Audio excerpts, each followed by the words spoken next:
So another topic is there called feudalism, जिसके बारे में हम लोगों ने पहले पढ़ा. So it was based on land and personal loyalty, not money or equal rights. तो ये फ्यूडलिज्म का क्या कॉन्सेप्ट है? ये कॉन्सेप्ट बेस करता है लैंड पे और पर्सनल, मतलब लैंड के साथ लॉयल्टी का एक रिलेशन है इस कॉन्सेप्ट में.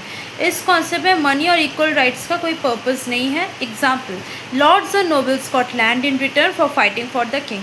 अगर कोई लॉर्ड या फिर मीनिंग लैंड लॉर्ड अगर वो किंग के फेवर में जाके फाइट करता है, ठीक है, तो उसे गिफ्ट में रिवॉर्ड में क्या मिलता है? लैंड मिलता है. If a lord goes in front and fights for the king और in favour of the king, so he gets what? He gets land in reward. Okay.